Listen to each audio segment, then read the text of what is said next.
Já estamos de volta com o Jornal Cidade em Notícia e hoje é dia do quadro Direito Previdenciário aqui no Jornal. E hoje nós vamos falar da reforma da Previdência que foi considerada constitucional e aprovada pela Comissão de Constituição e Justiça da Câmara dos Deputados, na primeira de uma série de votações, que terá que enfrentar no Congresso Nacional. Foram 48 votos a favor da aprovação e 18 contra. E olha, não houve abstenções. A sessão demorou quase 9 horas, começou às 15h05 da tarde e terminou às 23h45 da noite. E foi marcada por discussões quentes entre a oposição e também apoiadores do governo. Houve também atraso na sessão por causa de vários requerimentos que foram apresentados pela oposição para tentar adiar a votação. Mas todos foram derrubados. E é sobre esse assunto que vamos conversar hoje com a advogada Marcela França, que é especialista neste assunto. Marcela, seja bem-vinda e fala para a gente qual que é o próximo passo diante desta aprovação. Sim. Olá, Matheus. Olá, todo o pessoal que está em casa. Todas essas tentativas de atrasar o julgamento da reforma da Previdência, elas serão infrutíferas. No decorrer da entrevista, eu vou estar explicando alguns aspectos da importância dessa reforma. Eu sou contra, mas eu vejo a necessidade dela. Com relação à CCJ, a Comissão de Constituição e Justiça, ela analisa a constitucionalidade da proposta de reforma da Previdência. E essa comissão decidiu que ela é constitucional. Agora ela vai caminhar para uma comissão especial, e nessa comissão especial serão analisados todos os aspectos, ponto a ponto, da reforma da Previdência.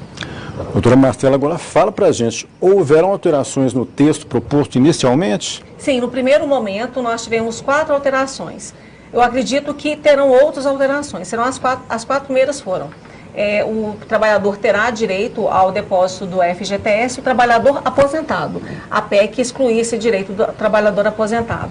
Também com relação à PEC da Bengala de 2015, que estabelece a aposentadoria compulsória aos 75 anos para o servidor público. A PEC queria deixar de forma livre essa idade, não ia ter essa aposentadoria compulsória aos 75 anos de idade. Nós temos também um aspecto com relação ao executivo. Apenas o executivo poderia alterar qualquer texto em matéria previdenciária. E o quarto aspecto foi com relação à competência de ações que serão ingressadas em face do INSS, que seria da competência apenas da Justiça Federal, e o governo também voltou atrás nesse aspecto. Então, para começo, 4 aspectos já foram alterados.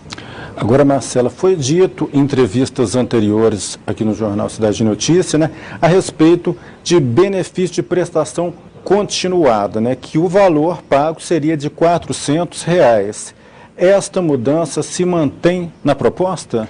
Se mantém, ou seja, a CCJ entendeu que essa remuneração de R$ 400, eu não posso nem falar que seria uma doação do governo, que é um valor irrisório, conforme eu falei na entrevista semana passada, realmente ela vai ser mantida. Eu acredito que esse aspecto é um daqueles que o governo tem uma gordurinha para queimar e que provavelmente vai ser alterado na comissão especial agora, que vai ser montada agora até o dia 25, 25, quinta-feira. Correto. Marcela, e quais são os próximos passos da tramitação da proposta? Os próximos passos são essa comissão especial, que ela funciona da seguinte maneira. Serão 40 sessões de análise de ponto a ponto da reforma da Previdência. Nas 10 primeiras sessões, os partidos podem oferecer alterações ao texto principal. Se tiver alguma alteração, ela volta para a CCJ para ser analisada a sua constitucionalidade ou não, para depois voltar e ir para o Senado. Então, ela vai passar por essas 10 sessões, que poderão ser propostas algumas mudanças. Se alguma mudança, vai para a CCJ, volta e continua, tem mais 30 sessões. Depois que ela passar por essa comissão especial, ela vai ter agora que ser aprovada no Senado. E no Senado, o governo precisa de 308 votos a favor, de 513 deputados. Então, e ela vai ter que ser aprovada em 2 momentos. Então, no Senado, ela passa 2 vezes por esse crivo e vai ter que ter a votação de 308 deputados a favor. Excelente. Marcelo, agora, por que os estudos e também os relatórios técnicos que ancoram essa PEC, 06/2019, estão sob sigilo? Essa decisão, ela foi tomada pelo governo federal, segundo o governo, foi uma orientação da Procuradoria da República, ou seja, é uma forma de omitir da população todos os números fiscais envolvendo a Previdência Social. Por quê? Essa questão da reforma da Previdência, ela vai muito além de uma justificativa que o governo, daqui a alguns anos, não vai ter dinheiro para pagar os aposentados e pensionistas. A verdade não é esta. Esse é apenas um pano de fundo dessa necessidade da proposta da reforma. O pano de fundo é essa necessidade, essa desculpa. Mas o que está por trás é que o governo ele está descapitalizado.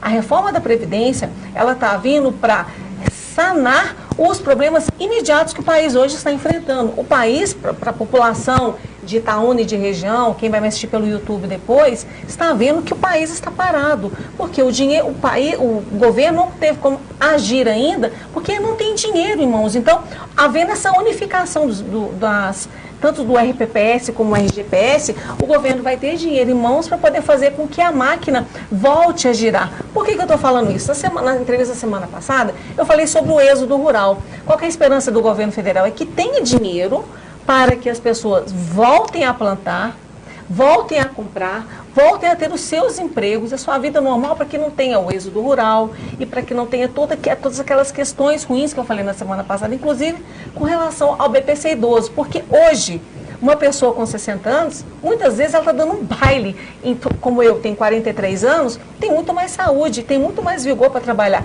Então ela não quer depender de R$400 do governo, ela quer ter a renda dela, ter direito ao FGTS dela, todas as verbas que ela tiver direito. Então hoje, a reforma da Previdência, ela é necessária para salvar o país. Eu sou contra, acredito que alguns aspectos ainda serão alterados, talvez até passe esse sistema de capitalização, mas no futuro pode ser que volte para esse sistema de repartição, porque as experiências mundo afora não são favoráveis quanto ao regime de capitalização.